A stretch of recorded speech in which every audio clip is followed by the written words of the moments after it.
A man cannot live by two names. What does that mean? In your case, I believe it means not having any choice.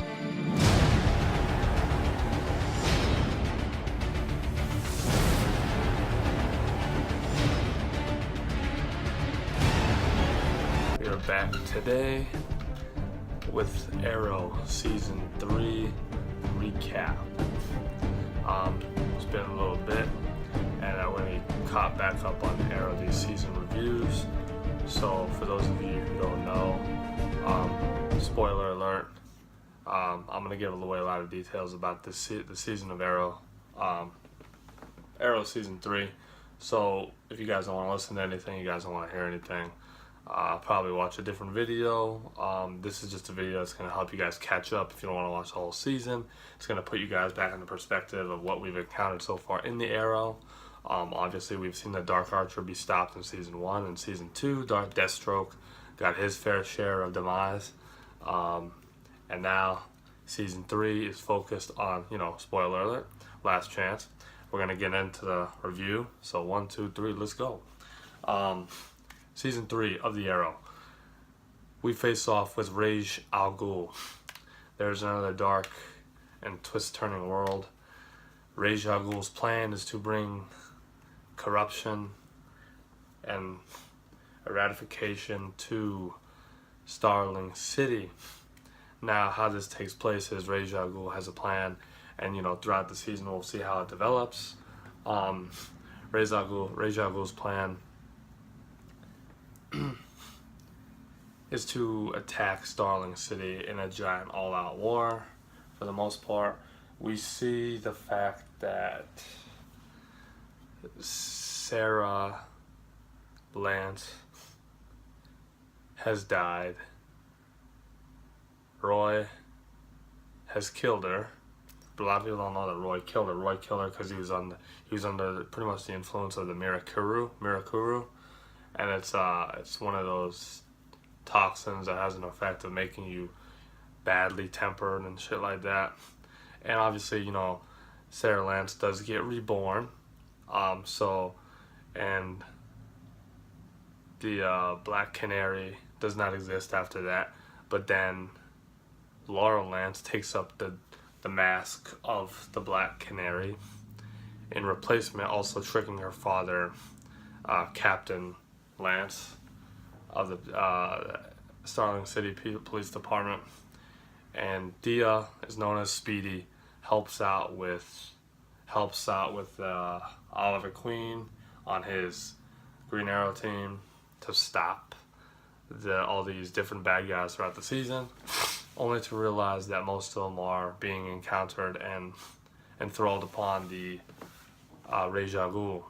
Now, now that this suddenly happens, we come to the point where, how are we going to stop Ra's al Ghul? What's it going to be? What do we got to do to put an end to him? Team Arrow goes to the high up mountains where Ra's al Ghul hides, or has his lair, whatever you want to choose. He has his lair, and he has a one-on-one battle. And this is to stop and put an end to all the pockery in between Starling City and the safety of others. And just kind of fast forward some other details here. We have Speedy, aka THEA Queen, dies.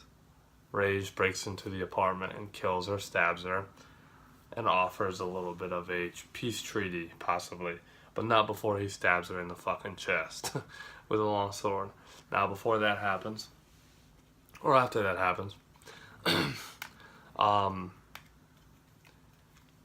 Oliver Queen and Ra's al Ghul have a fight. They have a battle. This battle is going to determine who gets to have their way fulfilled the most.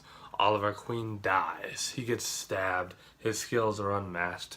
Ra's al Ghul is too tough, too combat worthy, too strong with his techniques, and stabs him and pretty much kicks him off the fucking cliff. Now everybody thinks he dies. Now 2 or 3 episodes, Oliver Queen dies. Or not dies. Maybe he does. No, he doesn't. But, he is brought back to life and nurtured by this Asian chick. Now, this Asian chick and this Asian man are friends of Oliver from those flashbacks. There was a flashback at the end of season 2, and all these flashbacks that take place in China or Hong Kong or around the area are in season 3. Now, these all make sense because it leads up to this. Who are these people? They are seen in the flashback. He helps them out. Now they must help him out. It is a nice little deed, and Oliver manages to switch his mind around. One of the, I forgot his name, but one of the Chinese dudes, the main Chinese dudes, and he is a big reason why Oliver gets to live, because he helps deliver to the woman who is good at healing back to life or making people not die and recover faster without anything detrimental. And then after this, he goes back to Starling City. People are like, oh no, what the hell? And then eventually, the only real way to find out how to stop Ra's al Ghul is to join his crusade of the League of Shadows. He becomes Ra's al Ghul. He tries to prove his worth, and he does, but it turns out to be a trick. Oliver Queen is a lot smarter. He does make the team hate him a little bit, but that is only to have the success because Ra's al Ghul is not to be outwitted by any means necessary. Otherwise, he will go back to trying to destroy Starling City and the people he loves. But he does not. Obviously, Oliver Queen mind fucks him and realizes, hey, this is how we're going to do this. This is how we're going to save the city. This is the only way. Things have gotten a lot harder, and it's not all cut and dry like dealing with the Dark Archer or Deathstroke, or any other villains throughout the season that are kind of on the side. And obviously, you have all these different types of episodes, but that's not the point. This is just the main focus of the whole season. Now, as we encounter all of this, in season 3, a lot of people should have died. Some people died, but the Lazarus Pit brought people back to life. Now, not everybody in these episodes of Arrow like to use the Lazarus Pit because it has a major side effect. The side effect being you end up crazy, you end up sick in the head. You're not the same person. You're the same physical person you put in is not the same one you get out. But eventually, you can make them to be relatively similar or give it time. But it has an effect on you, kind of like the Mirakuru did on Roy. And eventually, just to point this out, Roy will leave the team. Roy will eventually leave the team. We will not see him anymore, and blah, blah, blah. Because he realizes he is needed elsewhere. He wants to figure himself out elsewhere. Who can he really become? Even though he enjoyed his time as whatever the fuck his name was. This is bad of me, but I can't remember.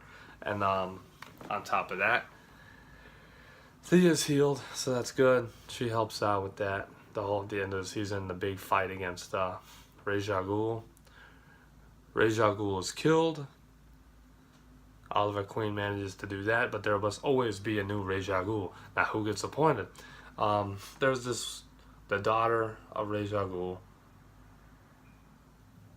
would probably want to be appointed, but she will not get appointed because she will take her vendetta onto Oliver, and she will take her vendetta onto the rest of the team and other people.